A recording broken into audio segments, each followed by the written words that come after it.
Well, after my first burn, I was surrounded with very wise elders who have been experiencing Burning Man since it started. And that was really cool to, understand and connect to the cultural roots. But I was also like, where are all the people my age? And crazy enough, there happens to be a ton of people out there who are actually my age at Burning Man. And I felt like if we really want to evolve this culture, we just need to bring everyone together. Meet the people who make Burning Man happen. Around the world. The dreamers and doers. The artists, freaks, and fools.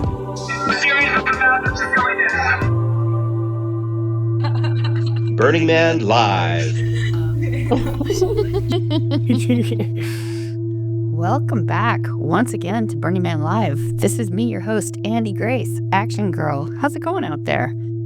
I'm thinking a lot about Burning Man in the last few weeks because we are gearing up for 2025, and I'm suspicious that it's going to be the best burn ever. I have some feelings about that. And whenever I think about Burning Man, I think about who's coming. Over the years, certainly I've watched different populations come and grow and become aware of the event. But today, we're going to sit down and talk to some rising sparks in this community. I want to welcome to the show Taylor Andrews, Kat Ebert, Senthil, and Whitney Wilhelmy. Welcome to the show, everyone. And I want to start with you, Taylor, because I want you to tell me how you found your way to Burning Man in the first place. I've heard this, and I think it's kind of a funny story. Yeah, I honestly never wanted to go to Burning Man or had any interest in it. And then I was deep in my work with psychedelics. And I met Marion at the MAPS Psychedelic Conference. Okay, but I want you to back up. I want you to tell our listeners a little bit about your background and where you were in your life, what you were doing when you met Marion. All right, I'm Taylor Andrews. I'm 24 now. I was finishing up my undergrad, and I was also working on some research in the psychedelic realm at the University of Michigan. And I got invited to come volunteer at the MAPS Psychedelic Conference. And I had no plans of staying in the States after I graduated. I actually had bought a one-way ticket to Peru to go live with this family in the Amazon and then figure out what my life was going to be like after that. And then at the conference, the week had gone by and I was like, oh, this feels really good to be in the space with all these people. And the talk of Burning Man had come up a few times, and people talked of the parallels between Burning Man and the psychedelic realm. And a lot of the people there, were just talking about how they're going to go to the burn next year. And they're like, you're going to go to the burn. And I'm like, I don't really see myself being out in a desert. What is this? And then on the last day of the conference, this woman came up to me. She seemed like just any other hippie. And then we got in this conversation. We were talking about how she has family in Michigan, and we were really relating. And then another volunteer came up and was like, oh my God, I love your speech. So this woman, and I looked down at her badge and it said CEO of Burning Man Project. And I was like, what the heck? Why do people keep talking about Burning Man? It reminds me of that meme where it's like, what's worse about Burning Man? Hearing people's stories of being stuck in the mud or being stuck in an elevator with someone who is a diehard Burning Man fan. And so I was kind of over the whole talk of Burning Man.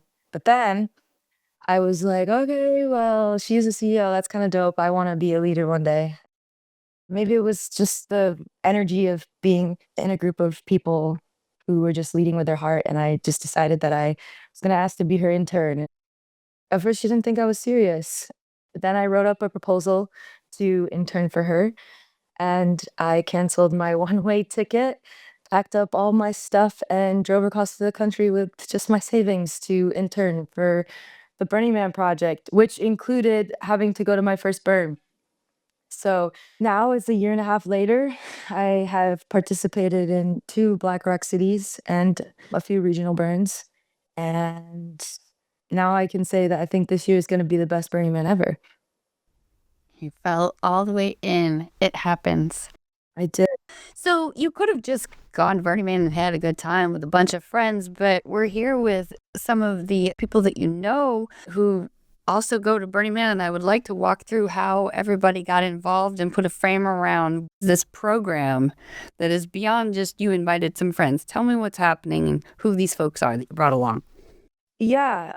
Well, after my first burn, I was surrounded with very wise elders who have been experiencing Burning Man since it started. And that was really cool to, understand and connect to the cultural roots. But I was also like, where are all the people my age? And crazy enough, there happens to be a ton of people out there who are actually my age at Burning Man. And I felt like if we really want to evolve this culture, we just need to bring everyone together. Kat and I both went to Michigan State, and we've both been in very similar spheres with drug policy and harm reduction. Whitney I met through Marita, Burning Man Project's major gift officer, who was also working for MAPS. And Money and I were basically neighbors, and he's best friends with my roommate. Then I said, hey, okay, I'm just going to keep pulling all these people together. I was gonna say the first time I met Taylor, I'm pretty sure we got in an argument. We did. She was just so excited. We had just come back from the burn, and you were talking about something. I was like, "Whoa, girl, take it down like 3 notches real quick." We were all just chilling on the couch, and I got very passionate about Burning Man. Yeah. And I was like, Burning Man, Burning Man. Yeah, and this was my second burn, and so I feel like I could empathize with the feeling, and I was also like, she's gonna figure it out. We don't talk about Burning Man this passionately, because then we look like burners, and nobody likes burners more than other burners who sound like burners. I just really felt her passion more than anything else. I realized I kind of took a step back, and I was like, dude, you've been in that position where you've been like, oh my God, this is the best thing ever. So yeah, it was very evident how passionate she was about this community, these people that she was meeting, all the experiences that she was having. And I was like, wait, this is a great opportunity for me to learn from somebody who just experienced their first burn. Like, how does integrating somebody into that lifestyle, that entire kind of culture, how does that feel? So I was very happy for it. I felt like I needed that reminder, and I'm very happy that you came into my life, Taylor.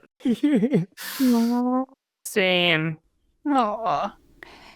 Kat, what about you? What was your background on Burning Man before you spoke with Taylor about it? What did you know? What did you feel? I met Tay through a mutual friend, a very dear friend of mine. We went to the same school. Unfortunately, we didn't actually cross paths while we were still in undergrad, but this was my third big burn. So I'd already gone to Burning Man when I met Taylor.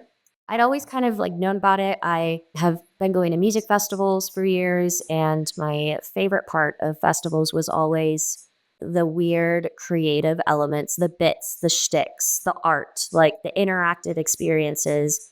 I love music. I love to dance, but my favorite stuff was always, after the festival closes, you go out to the campgrounds and you see all the weird things people are doing.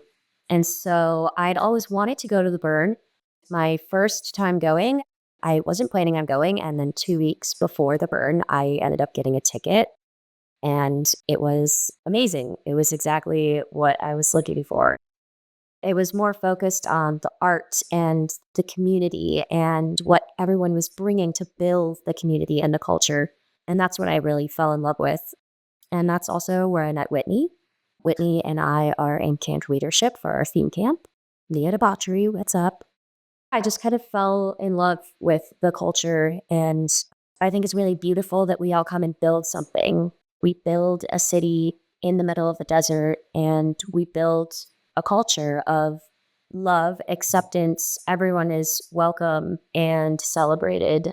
So I thought that was really beautiful. Whitney, I want you to tell me about your road to Burning Man. How did you find your way to the playa? Yeah, so when I first heard about the burn, I added it to the list of things that I would wait to do until I was 30. I don't know why. It's I just want to save some experiences. But when I was in my early 20s, I started going to festivals and started volunteering with the Zendo project at festivals. and really felt like I found my home there and really enjoyed the work and being able to contribute to the whole experience. So it wasn't long until I realized that the burn would be perfect for me because I would get to contribute and build and be busy and have it be this whole fulfilling experience. So I was in college at the time, and the dates of the burn always conflicted with the first week of classes. And in an intense environment like Berkeley, if you don't go to that first week of classes, you get dropped from them. So I was like, okay, I gotta wait. And then in 2019, I finally went for the first time. When the official event came back in 2022, my friends and I were like, we're gonna start a camp. So we put in all that work, had so many meetings, and finally decided on the name Neo-Debauchery. That was one of the names that I put forward, and part of it that I love is that it really felt at the time like we were one of the youngest people to start a camp together. So that's where the Neo came in, and we joke that as we age, we'll at some point convert it to be Paleo Debauchery. Yeah, for the last few years, we've been coming back, and it's so fun to camp with everyone, and we're looking forward to connecting with other young people. We love hosting first-time burners and being able to introduce people to the burn. Love it. You'll find the paleo activities in my camp. Money, Yeah. you said you had been the year before when you heard Taylor talking about Burning Man. What took you to Burning Man in the first place? The first time I ever heard about Burning Man, I was 7 years old. I was trawling on Reddit or Tumblr, and somebody was just all about Burning Man. As a kid living in suburban Boston, getting bullied, I was like, this is the Mecca. This is a place where I can do whatever I want and be whoever I want. Cool. That sounds amazing. I ended up moving a bunch. I was in India for a couple years, and then I moved back to the States. And the first time I came to California, I was like, whoa, y'all live life a little different out here. I ended up really connecting with one of my old managers. Her partner at the time had been a 6-time burner. Turns out we went to the same college, we were in the same fraternity, and it just kind of felt like fate, like our paths were meant to cross. He was like, we're going to Burning Man next year. Do you want to come? And I was like, yes, please. He was a part of a camp that had been around for almost 8 years at this point called Kaleidoscope. And I burned for the first time in 23. So Mud Year was my first year. At that point in life, I was 24, same as when Taylor, I guess, first hit it. And I didn't know who I was. So that was kind of the time in life. Right on. Taylor, I want to ask you this, and maybe you can all kind of help me understand. How did you get your head around identifying, it sounds like various perceptions of Burning Man when you all came aware of it, but identifying what barriers there are to younger people participating in the first place, and then figuring out how the organization can help nurture and improve on reducing those barriers? I think the conversation really started around just like understanding if I hadn't been interning for Burning Man project, how would I get to Burning Man? And what would be the most intimidating things? Also, there are so many young people who've grown up in Burning Man culture and Burning Man community. And there are a ton of people who hear about it because maybe they're into the rave scene. But then there's also just, what does the media make it like? What is the internet saying about Burning Man? And so you really have to experience, not to be like, you have to experience it, but like you have to experience it first before you can make a statement on it. Right. Well, I understand younger generations to care more and more over time about experiences over stuff as society changes. Yeah. You didn't just show up, as I understand it, you're all theme camp leadership in some way, right? You got really engaged. You dove in really hard. So how did the experience get you so wrapped up and get you want to do that much? How did it shape your work or your activism? Burning Man was one of the first places I realized that it's not a case of if I don't do it, nobody else will. It's a case of if you see something that can be done, do it. It was like an unlock for me. I've always told people, like, I don't want to be a leader. Just tell me what to do and I'll get it done, but I'll do it well. Then I saw how my mentors, the leaders in camp, kind of operated. They were role models in a way of they led by example. They didn't ask other people to do things. They would just do them. And then because I saw them doing things, I was like, oh, like if Zach's going to be cleaning up around camp and like prepping extra meals for people who might be coming home, everybody was doing things out of intrinsic want. There was no external pressure. It was fully of their own volition. And it really just made me realize, oh, this is my entire life. I get to decide and do the things that I need to want to do. So maybe I should spend some time figuring out what are those things.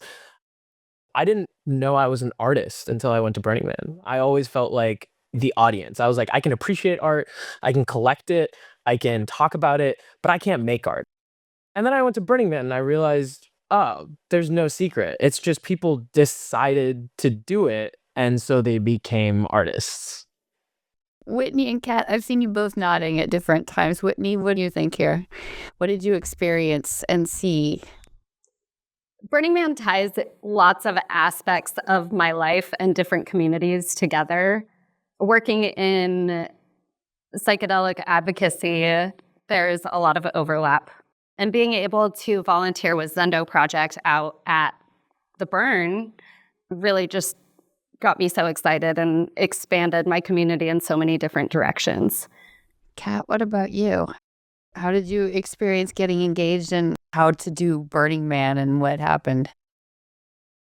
I think my experience was a little unique just because my first year was the first official year of our feed camp. The first year was during Renegade, but in terms of having it be like officially through the board, that was when I showed up. And so it was still fairly bare bones. We were still building out infrastructure, still kind of figuring out what we were offering to the space as a theme camp. We are a young camp. I kind of came in at the ground level and was able to contribute in ways that I feel like maybe I would have felt a little more apprehensive of trying to participate in a very established camp, of just being like, oh, I'm new here, you know, people already have roles and this campus is already very established. So I think that was a little unique for me. You talked earlier about barriers for young people, and I wanted to touch on that a little bit. One of the big barriers is, as young people, we haven't acquired the same amount of wealth or have those assets like some of the more established older camps. Having the ability to build up infrastructure and finding ways to contribute to that as a young person that maybe doesn't have as much money. A lifetime of accumulated burner stuff in the closets of many older burners. Yeah. Gear, the survival stuff. Yeah. Because it's survival, right? So I think that, and because it is a lot, you have to bring everything that you need for a whole week in the desert. You know, joining a camp that was still in its first few years of being a theme camp was a great opportunity for me. Well, I also only knew one person in my camp when I first came to Burning Man. And then I met my camp and was like, oh my God, you're all some of the coolest people I've ever met in my entire life. I want to spend more time with you. I want to create something with you. That was kind of how I got involved. And it's a lot of work running a camp. It's a lot of work. And we start planning like 6 months, 8 months. Like we're now starting to really pick back up with meetings and everything. Happy spreadsheet season. For real. But it feels really good to be able to contribute in this way and to have something that we as individuals and as a collective of individuals can offer to the playa that is unique to us. We do a lot of bits and shticks and just, yeah, it's a good time. I love my camp. I love my theme camp. Really, truly, in those first couple of years, we were just so scrappy and throwing it all together.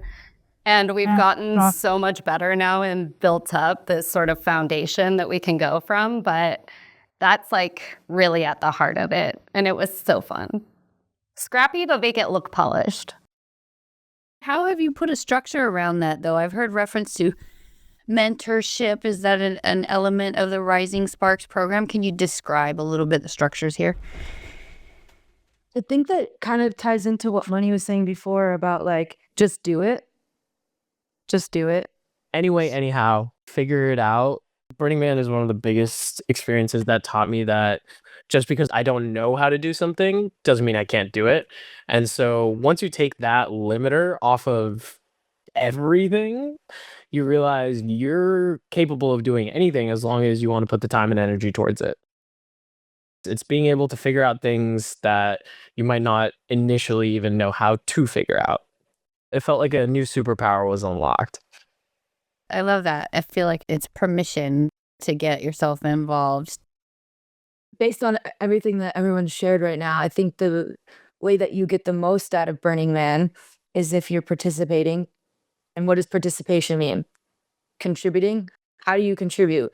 If the ticket already costs a certain amount of money, you just started your career, how are you going to take off this time? Then you go out to the desert and you think it's a music festival, and it's not, you're probably going to have a shitty time.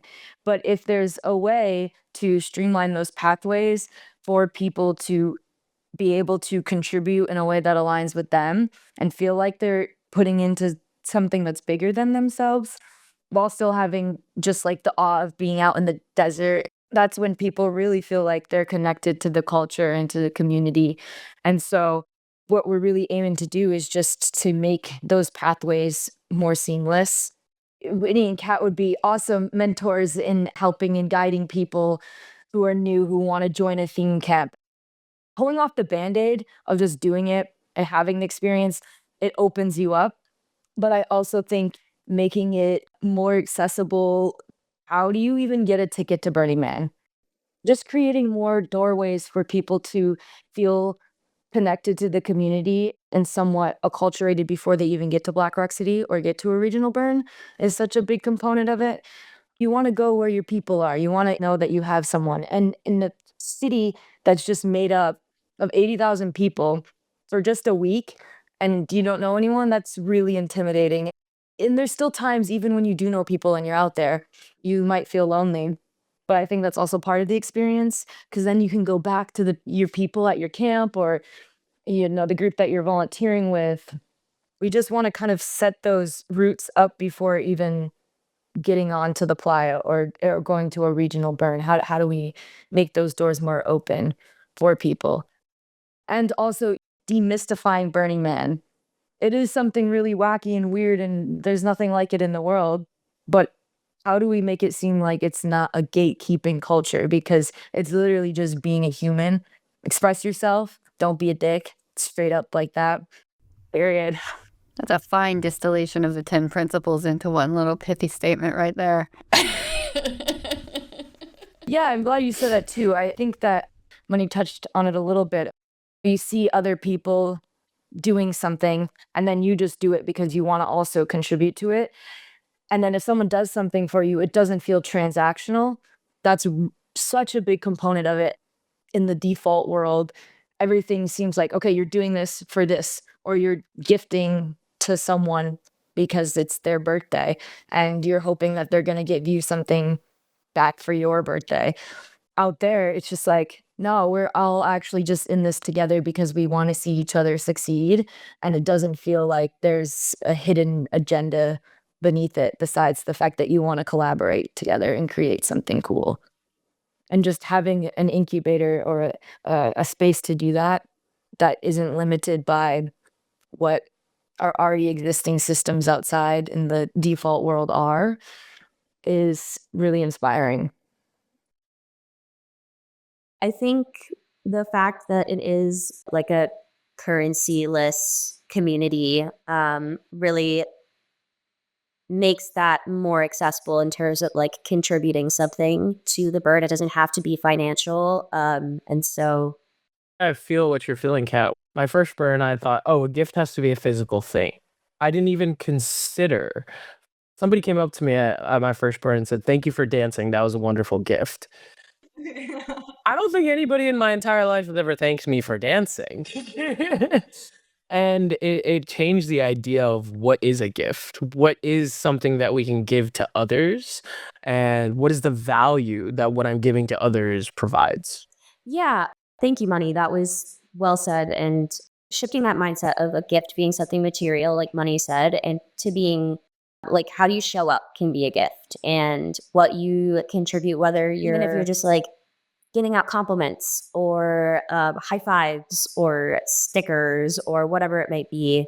There's a way that you can contribute to the community and bring something to give to the city that doesn't have to be like a material item. As young people, like Taylor mentioned before, we're still starting our careers. It's nice to have that option. And I think it also causes you to think more creatively of like, what can I bring? How can I show up? What about you, Whitney? What do you think is important about keeping this culture alive and evolving for the next generation? Tay's ideas around Rising Sparks and bringing this into like a big collective, I see that as a symbol of loving peer pressure. Anytime anyone expresses any interest in going to Burning Man, I just immediately want to lovingly peer pressure them. I love being lovingly peer pressured. I love doing it to other people. Most people seem cool with it.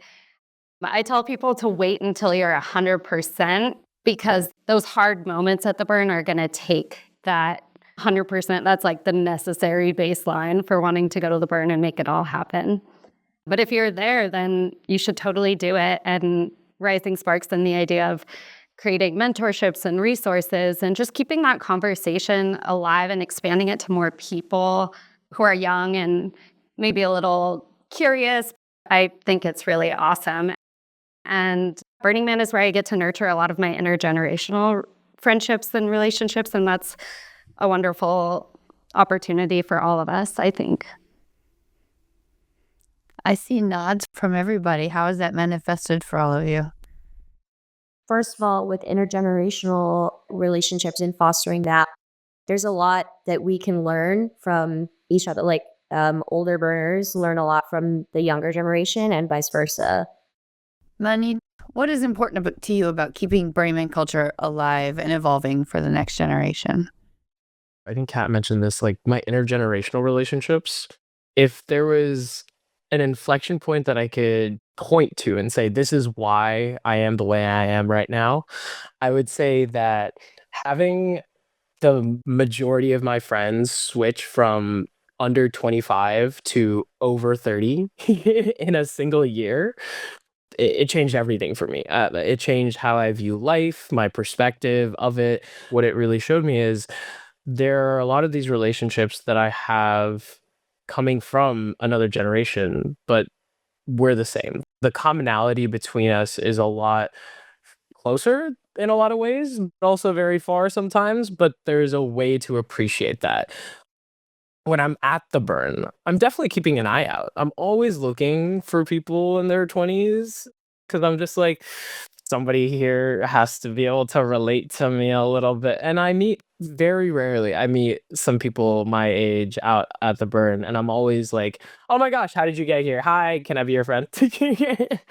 It's kind of funny because now that you point that out, I moved to San Francisco in my mid to late 20s and went to Burning Man. Mm-hmm. And very quickly, I went from a very small friend group and a new kid in town, and they were all my age that I might have met going out to clubs, to I knew all these older burners, the people who kind of had started this thing. And I had this inspiration that kind of leveled up my cultural understanding of the world and my place in it, and certainly San Francisco and the people that I was seeing all the time.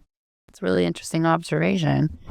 Yeah, when it comes to the culture, I feel like there's definitely an old versus new culture in Burning Man. And I think a huge part of keeping the Burning Man culture alive is going to be figuring out how to bridge that gap between generations.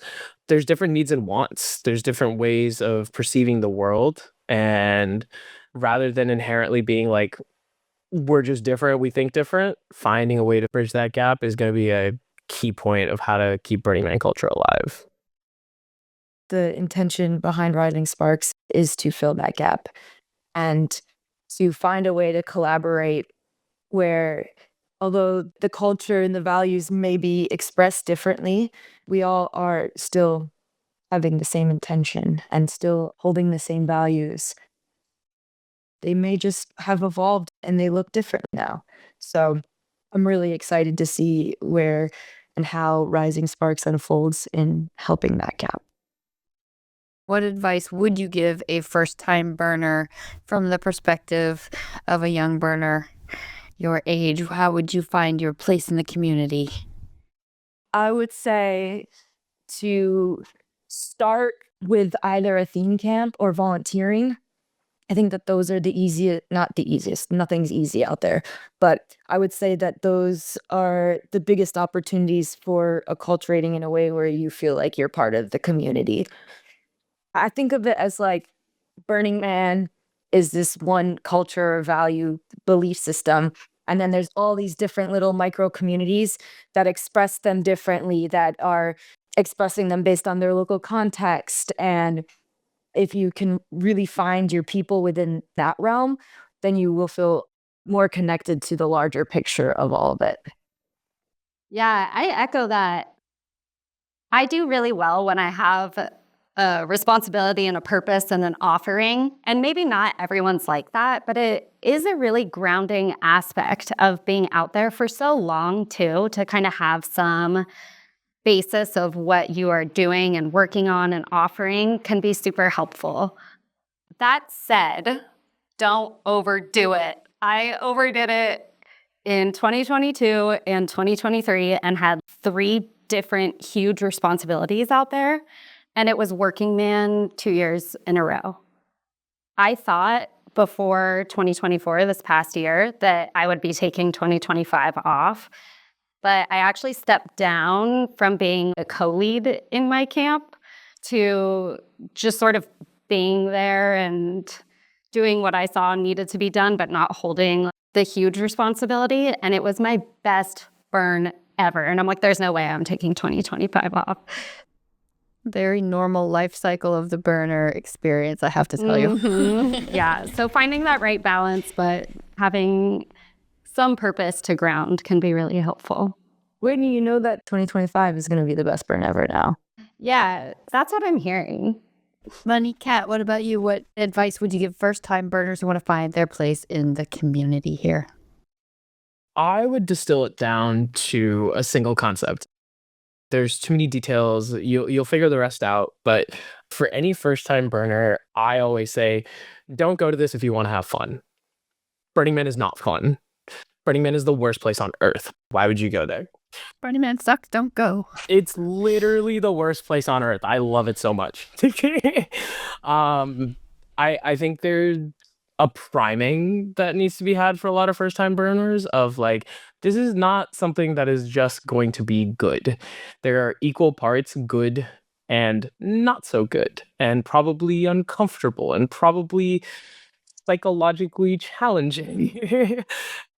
Just going into it with the mindset of, I'm not going here to have fun, but instead I'm going here to participate in something that will maybe allow me to see myself, the people around me, and maybe even the world a little bit differently. That's the intent of why I personally go to Burning Man. Every year I go, I come out of it becoming a better person, becoming more aware of myself and the people around me. And I feel like understanding the intention of why you're doing something, that's what makes doing the thing worthwhile. Kat, what advice do you give to the first-time burner? In terms of finding your community and kind of like finding your people at the burn, I just want to echo what Tay and Whitney said about like volunteering or finding a theme camp that resonates with you. And most of them have an Instagram page or something that you can look into. Those are great ways to get more integrated into the community versus just going and showing up at open camping. But my advice to a first-time burner is this is a survival festival. You have to be ready to survive a week in the desert in intense conditions. Obviously, we've seen everything from crazy windstorms to 115-degree heat to, the playa shirt coming out to play when Muddy Man happened. Being prepped in that way and then also prepping yourself mentally. out of my 3 big burns, my first one was like almost like a fantasy. It was absolutely incredible, amazing. I wouldn't have asked for anything differently. My second burn is really difficult. It like brought up a lot of stuff internally for me that I needed to work through, but it also really kicked off my healing journey for the next year. And then this last burn was overall really great. It wasn't like the highest high, but there wasn't very many lows. It's an intense experience in a lot of ways. And so I think being prepared for things to come up and to just kind of prep for that. You want to prep physically and mentally as well as materially for your whatever you might need in the desert. All right, I'm going to bring us home here. Why do you think this is important right now, of all things, for younger generations, Gen Z, millennials, everybody, to move beyond being spectators and become active participants in events like Burning Man? The context of the world. The context of the world is my answer. We all are really feeling a sense of needing evolution to unfold right now. Tomorrow is today. And I think that we all want to feel like we're part of something that is making a ripple impact that's positive throughout the rest of the world. I personally love Burning Man. It's one of the few places on earth I can truly be myself. And I want to do everything I can to help other people maybe experience that as well. And even if they can't, just come enjoy what you want to enjoy. I think the younger generation needs to participate so that we can build the world that we want to see. This has echoed in a lot of my spaces of like, we're sick and tired of the world that we currently live in and what we've been left with a dying planet and horrific policies going into place that directly harm people of different identities. It's a pretty scary place right now, especially here in America. And I think there's a lot of tension globally. So I think showing up as the intergeneration, global change starts locally, right? So if we show up and we start building the world that we want to see, you never know who you're going to meet at the burn. There's people from all different walks of life that hold all different types of positions and have all different types of power and influence. The burn is a great place to show up authentically and express ourselves. And it's a little more accepting in the sense there are people that go to Burning Man that are assholes, and there are people that don't agree with you that do cause harm with their thinking or what they say. But I think the burn is... It's not utopia. No. I see shaking heads. Everybody agrees this is not utopia. But I think it's a great container to interact with people that are different than you in this more relaxed environment. I say relaxed, meaning as opposed to like the strict social norms that we experience in default world. And I think it's a great way to have those conversations and to change people's perspectives just by showing up authentically. And so we have a duty, if we want to see the changes in the world that we want to, this is a place that we can do that and try to build out the community we want to see. I really feel for people in our generation and the younger generation too, just with all the social isolation and the state of the world where we are now too. And shifting in those moments from spectator to participation is empowering. I've always had this strong sense of civic responsibility, and it shows up in funny ways at the burn because it might be like some ridiculous or mundane or debaucherous thing that you're doing, or it could be really serious, a serious offering that you're providing. But that feeling does translate back into default world as well. And so being able to exercise that muscle and just feel more present and sovereign in your life is a wonderful experience. Some things never change, and these sentiments about Burning Man are among them. I'm hearing voices that sound like mine when I first came here. It makes me really happy to see how much work is going into keeping that alive. Anything else about Rising Sparks that you want to make sure people know? I believe that people can also follow you on the Instagrams at the Rising Sparks. Yes, our Instagram is slowly taking off the ground. We've created a Substack, which you can subscribe to at therisingsparks@burningman.org. We are currently in the process of developing a website. This is wonderful news. So people can tune in there and find out more, get involved, and hopefully come on along and become a Rising Spark. I'm really excited to see that this is happening. It feels really good as a member of Generation X and one of the older generations that's been at Burning Man now for about 28 years. The fact that it's this alive and you care just as much as I always have just really feels good, and I love hearing about it. So thank you so much for being here. Thank you so much, Andie. Thank you. Thanks, Andie. Thanks for having us.